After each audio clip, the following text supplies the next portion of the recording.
So this video is going to be a little bit longer than I typically do. It's not exactly a deep dive, but kind of, because in this video, I wanted to touch on two things, both of which I think are really fun to speculate about. And that is knockoffs in the form of these guys right here, the Dream Builders, but also G3 Bionicle. Because here's the thing, these are really infamous in the world of Bionicle knockoffs. And I've heard a lot of people say, man, I wish we got these sets. This should be Bionicle G3. And here's the thing. No, they shouldn't. Now, I don't know what I want from a G3, but I'm just one person, right? And I know that what I desire isn't going to be what everybody wants. I also know that, broadly speaking, I'd be happy with just about anything LEGO announced. CCBS Bionicle is not my absolute favorite by any means, but at the same time, I'm still happy getting it over nothing, right? I would much prefer something like early Bionicle, and I mean like 2001 early. I'm not talking about even the entirety of Generation 1. But the thing that's interesting about these sets here is that these are very much on their face a blatant, I don't want to say ripoff of Bionicle Gen 1, because they are completely unique pieces. There are no pieces included here that are shared with Bionicle, with the closest being, and I'll show you, these 12-tooth gears. Now you can see right off the bat, that doesn't look pretty normal in the center, right? And that is because the connections on these are interesting. They kind of fascinate me. So the axles in these sets are axle shaped, although they're a lot more rounded in between them. So rather than being a plus sign, they're like a plus sign, but where the valleys between each of the peaks are rounded. They're semicircular almost. And what fascinates me about these is that they only have two teeth on the inside rather than a full set of four. Now, LEGO's done something like this before as well, having two teeth in certain types of pieces. I don't know if there's a specific reason why they've opted for two, and this is usually something that they did in very early Technic before settling on four-sided axles here, right? While this works in some scenarios, the pieces are incredibly inconsistent, internally inconsistent, and it's not that, you know, maybe an axle is twisted the wrong way, or no, like certain pieces, even within this building scheme, within these sets, the ball joint is too small for a specific socket. And you have to swap around sockets, and then it's too tight in another one. It's like, it's the same ball joint. It's the same type of socket. If you wanted internal consistency like LEGO has, in theory, every socket should work with every ball joint. That's not the case here. Here's something else that I found really fascinating too, and I'm going to go ahead and hold it up for you, because you can see these are two sockets on an axle, and you might think that that axle is twisted, but it's not. It is literally just the connection. I can visually see that this connection on this specific socket here is not aligned properly. I don't even know how you manage to do this with a molding machine other than having like a multi-step process in making your parts. The thing is, if these parts had been given the love and attention and care of LEGO pieces, I don't think this would have replaced Bionicle. Nothing revolutionary is going on here. At most, these are Bionicle builds, right? But I think it could have stood toe-to-toe with the sets. Now, story-wise, that's a whole other thing, but with the sets themselves, there's a lot to really love about some of these designs. They're definitely different in some ways, but they're fascinatingly different, and I quite enjoy that about them. But the quality of the parts leaves a lot to be desired, especially the internal consistency. Now, going back to Generation 3 Bionicle, this is something that I've talked about, and I've sort of pondered in my own free time for probably over a year at this point, maybe even more than that. I've wanted to see a return to Bionicle, but I don't know how you would do it where you would please the most fans. There's no pleasing every fan, because let's be honest, some of us just have a very specific, narrow idea of what Bionicle G3 should be, and anything less is not going to satisfy us. I've heard many people say that if Bionicle came back as a brick-built system, that they boycott it. They'd never buy it. And I'm not that way because, again, I'd rather see, even if it's just Lego dipping their toes in the water to see if the franchise still has some love on store shelves, I'd much rather at least show them that support, right? Worst case scenario, I'm paying them some money for some novelty minifigures with Bionicle masks or a Lego brick built Bionicle, whatever the case may be. And it might not be the thing that I want most, but I'll still enjoy the product, right? But at the same time, maybe Lego is dipping their toes in the water, and maybe that is what they're looking for, is that purchasing power, is those purchases, those buyers out there. And so my thought is, what would make a G3 successful? It's a really hard question to answer. And in fact, it's not something we can answer. I don't have a crystal ball in front of me telling me what everybody wants. And I'm not even sure I know exactly what I want. But I do know some things. Bionicle's strength, a lot of its strength, comes from the fact that it is buildable characters.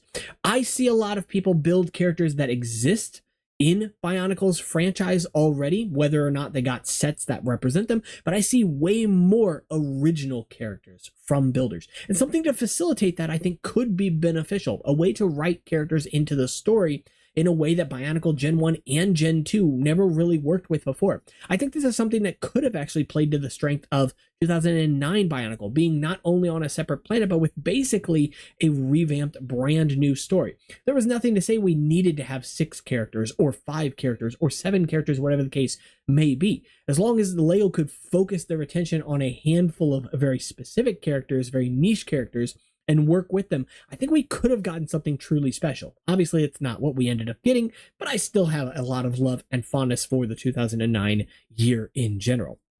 That said, though, I also look back at my own opinions here. And now, I'm not going to be able to fight my bias in this scenario, but I look back at Bionicle and I think to myself, when to me did it resonate with me the most? Obviously, like 2001 is the easy, obvious answer. But I think, objectively speaking, in my own mind, which I guess is subjective and objective, but bear with me here.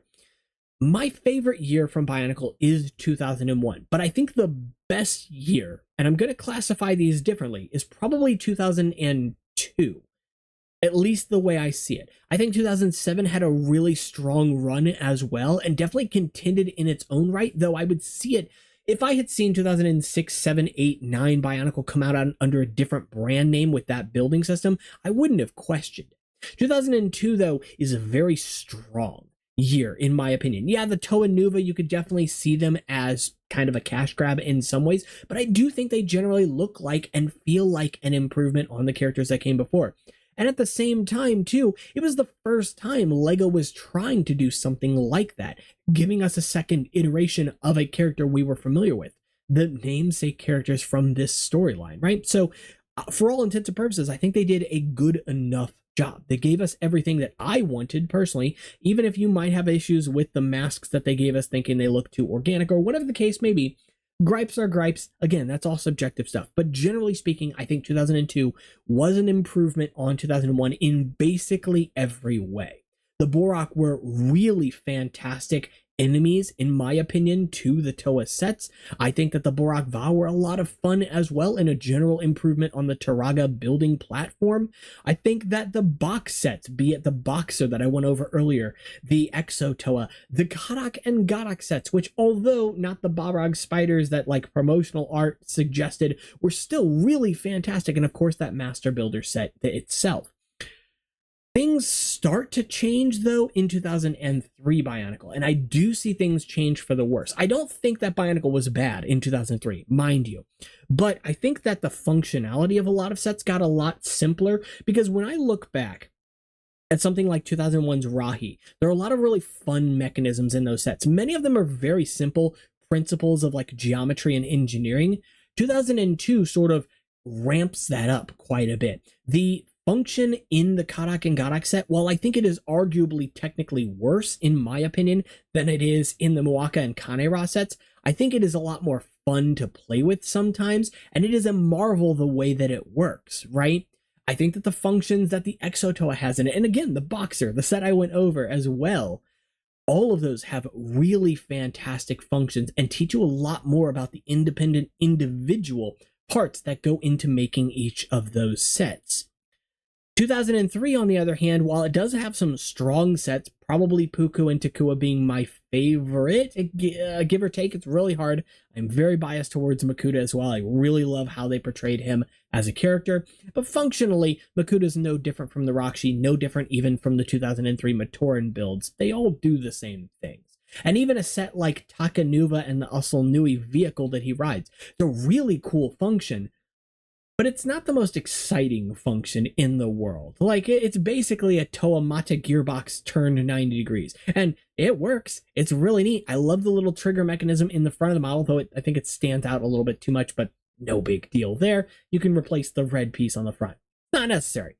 However, I think generally speaking that like functionality in Bionicle, for the most part, peaked in 2002. I do think that the vehicles in 2008 had a lot of really fantastic functions, though, sort of eking back into that old feeling again.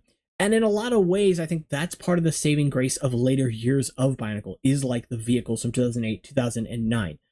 But I also understand kind of why things ended, because after 2005, for me, I felt kind of tired of what I was seeing. And I shouldn't. This is my favorite franchise, my favorite fandom in my life. It is what consumed my time, right? But 2005 Bionicle felt so forced in its sets. The enemy sets, the Titans, I got all of the 2004 Titans. I got Nivok back in 2004. I got Kreka, I got Nadiki, and I got Lee Khan and Kikanalo, all of them in 2004 when they were released. And I didn't go out of my way to get any of the 2005 Titans. And why? I think generally speaking, they look okay. They're fine sets, in some cases an improvement.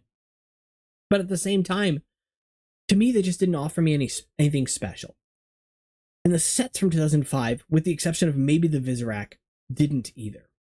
No, Generation 3 Bionicle needs to walk a very, very tight rope.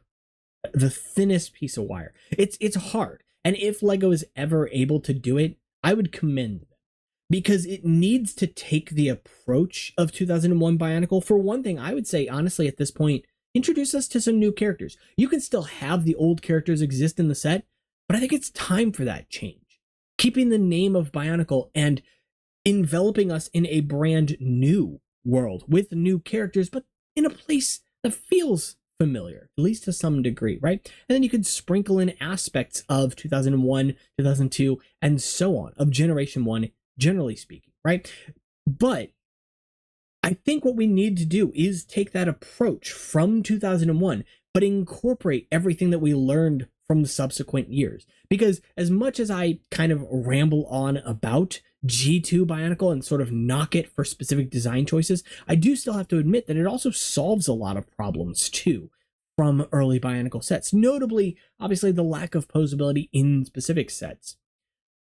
So it's a balance of these things. However, I also understand that LEGO isn't...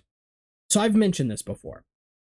I feel like Bionicle Generation 1 is lightning in a bottle in a lot of ways. For one thing, the time frame that it came out, coming out around the same time as Pokemon, coming out around the same time as Star Wars was becoming popular again with the prequel series, and with LEGO getting the rights to that series as well for its toys, right? But also existing at a time frame where it could sort of rise up and become its own thing while not really having to ride on the coattails of anything before. Because yeah, there are definitely similarities between like the Toa Mata sets, for example, and the Robo Riders from the years before. But you understand that they do function differently, that they look aesthetically different. And I can see how something like that would succeed. 2001 Bionicle also had years worth of effort dedicated to it. Thousands of man hours put into its design. And I think that's one of the other reasons why it stands so strong. Even withstanding the test of time, those sets still look good today. Not something I can say about every single wave from Bionicle, for sure. But I think part of the reason for that is just the the sheer amount of effort that went into designing the theme from the ground up and understanding the approach at like all levels, because that wasn't always the case. I see, the Hordika sets and I ask myself, like, why are they like this? I understand, like, conceptually and story wise why they look the way they do, but the functions in those sets are very pitiful, if I'm being honest, very pathetic. And what's worse too is that they follow the Toa Metru, which, while I think taking a few steps backwards in design, are also sort of the ideal, I want to use air quotes when I say that, platform for getting started building your own custom characters. Are they perfect? No, of course not. Which is why I say you can improve them. You've seen my Toa Nuju build, which is not currently back there because I'm using his parts elsewhere, but utilizing different colors and adapting the arm connections and stuff to make him a little more posable and things like that, and just give him a little bit of my own original flair to the set, because that's all I want, right? Generally, I think a theme based around building original characters, it's difficult, it's tightrope, but it's the one that succeeds. I think in part because it still has that name recognition. Bionicle doesn't exist in a vacuum. It exists with its past, both good and bad, right? It's made mistakes in the past as well, and it needs a lot of love and care and nourishment to really grow into something, to realize its full potential. It's a fantastic theme. It's a fantastic community. And generally speaking, I hope that it gets the love it deserves. Even if it is outside of the Lego brand, if the IP gets sold to some other company for them to work with, right? I'd be all for that if only it means that it's going to somebody who loves and appreciates what it is for what it is. But that's hard. That is difficult. And we have to understand too that the people that designed Bionicle in the past, few if any of them still work for Lego. We're not getting what we once got. But that could be for the better. So anyway, that's everything I wanted to talk about in this video. I may do a further breakdown on these bootleg pieces. Planned on doing a little bit more of that in this video, but I know that we've stayed on here a little bit longer than I intended. So if you did enjoy this one, make sure to leave a like and subscribe. Really helps the channel out, especially right now. And of course, as always, you can check out my links for Discord, Instagram, and Patreon, all of which are in the description. See you all in the next one. Take care.